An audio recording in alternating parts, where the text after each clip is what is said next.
नमस्कार सांगने आज जो कहानी आपण कहवाक जाऊँगी से कहानी प्रत्येक परिवार सहित जड़ित प्रत्येक बापा माँ सहित जड़ित प्रत्येक पुओ बो सहित जड़ित कहानी आरंभ करने पूर्व गोटे छोट रिक्वेस्ट करी जदि आपण चैनल नुआ अच्छा प्लीज चैनल को सब्सक्राइब कर दिंतु।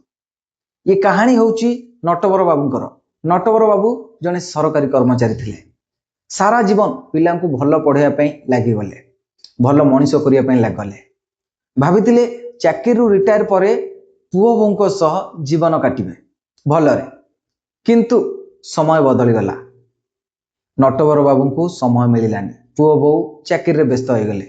नटवर बाबू निज घरे अतिथि भलिया होई रहिले।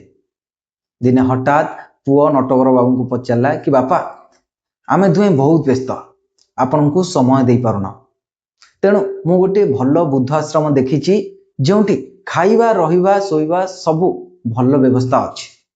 नटवर बाबू एक कथा शुणी सारा पर चुपचाप मानि नेले पुओर कथारे। नटवर बाबू को पुओ नहीं बुद्धाश्रम रे छाड़देला।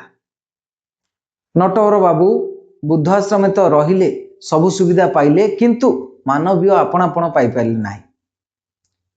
बुद्धाश्रम रे सबु सुविधा थिला किंतु आपणापण नटवर बाबू को सब बेले दुख दउथिला। नटवर बाबू बुद्धाश्रम द्वार मुहे सब बेले चाहिए बसुले काले मो पुओ आसीबो मो पाखक मते देखिबा पई किंतु पुओ केबे आसु नथिला। दिने हठात बुद्धाश्रम रे किछि पिला छोट छोट पिला गोटे कार्यक्रम करबा को लागिले। आउ से छोट पिला मध्यरु जने पिला नटवर बाबू को पचारला कि जेजे आपनको पुओ आपनको देखा करिया कोन आसु नांती। नटवर बाबू नीरव रे कहिले से बहुत व्यस्त अच्छी। आउ हठात दिने नटवर बाबू को देह खराब होगा लगिला। नटवर बाबू राति निजर पुओ फटो को देखी देखी आखि बुझीदेले।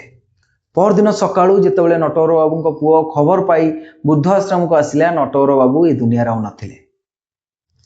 नटवर बाबू सारा जीवन पुओ को भल पढ़ाइले भल मनीष कले किंतु शेष बेले पुओ को देखि पारले नाही टिके भल पाइबा पाई पारले नाही। पुओ सेई सब को मने पकई बुद्ध आश्रम द्वार रे ठिया होई भो भोई कांदी भाविला जो ठिकणा को मो बापांकर शेष ठिकणा करदेली से ठिकणा दिने मोर भी शेष ठिकणा हम।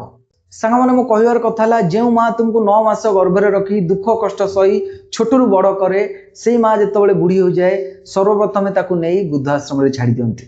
जो बाप ओली खाई दुला तुम मुहरे खाइबा को देता है से बाप जितेबाला बुढ़ा हो जाए ताकू सर्वप्रथमे नहीं तुम्हें वृद्धाश्रम रे छाड़ी दियो।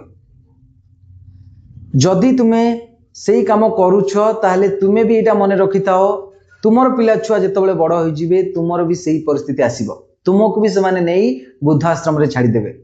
दया करी बापो मां को केबे भी नहीं वृद्धाश्रम रे छाड़ंतुनी कारण सेमानको पाखरे बहुत कम समय थाए। सेमानको यथेष्ट रु अधिक भल पाइबा दियंतु एवं सेमानकर छोट छोट इच्छा आ आशा पूर्ण करिया को चेष्टा करंतु कारण दुनिया रे तुमे पैसा बळ रे सबु किछि किनि नबो किंतु बापो मां केबे हेले किनि परिबो नाही आ सेमानकर भल पाइबा केबे हेले पाई परिबो नाही कारण सेमाने हेले जियंता ठाकुर।